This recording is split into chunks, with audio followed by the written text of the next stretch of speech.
I took his seminar in the philosophy of religion, and at the end of the seminar, he asked me to go to coffee with him. And as we were walking over to the coffee shop at the university, he said to me, "Are you a Calvinist?" And I said, "Yes, I am." And he said, "Well, then I think you ought to think about coming to Calvin College." And really coming to Calvin College was the great influence in my life.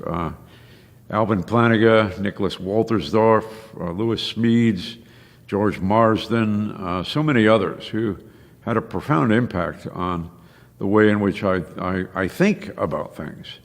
And when I went off in 1985, after 17 years here at Calvin College, I saw myself as taking what I learned at Calvin College and bringing it to a broader evangelical community.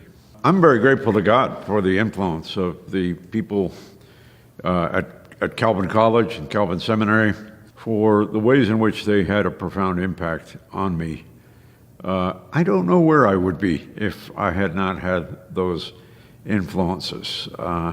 I was very disillusioned at the time with evangelical Christianity because it was a very private religion, rightly emphasizing very personal things, but not really thinking much about the larger world and the problems of the world, poverty, racism, the military issues and the like.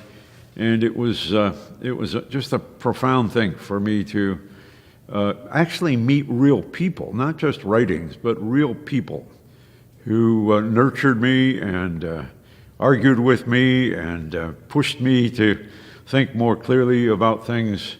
And I don't know where I would be without that. God knows, but I don't know.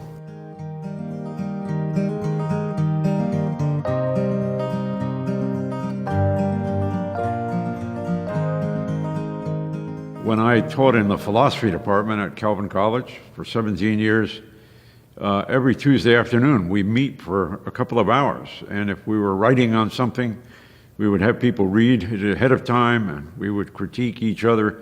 And we had a lot of good arguments. It wasn't just friendly. It was tough intellectual challenges that we had. But what was wonderful too is that people wanted to talk to each other, and not just about their narrow specialties, but about the big issues of what is Christian philosophy? How do we relate faith and science?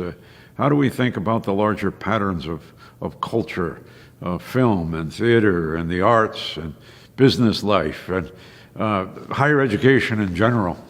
And there was just an eagerness to talk together about those things. And the academic life has its lonely moments as well. I'm trying to write a book right now, and I sit for a couple hours staring at my laptop screen, trying to figure out how to write the opening paragraph. I mean, that's lonely work, and there's no way of getting around that. But it's wonderful to have people who support you in that, that you know that they pray for you in that. But there's a loneliness in the academic life that ought not to be, and that is the loneliness of trying to please God and not have anyone to talk to, not have any kind of support system. And so even for scholars at non-Christian colleges and universities, I think it's important that there be networks of Christian scholars who periodically get together and exchange ideas, argue with each other, because I think arguing, it's iron sharpening iron. I think arguing with each other is very important. So one of the great joys of my life has been experiencing academic community in a Christian context. And I wish that for the many Christian scholars that I know in China, many of whom have come to a faith in Christ, and they're very lonely in different places, and we can't do things for them. But it's so important for us to encourage the formation of networks of scholars and even have international discussions where we can talk about what it means to be a philosopher or a chemist or a sociologist or an economist in different contexts, different cultural contexts, different national settings.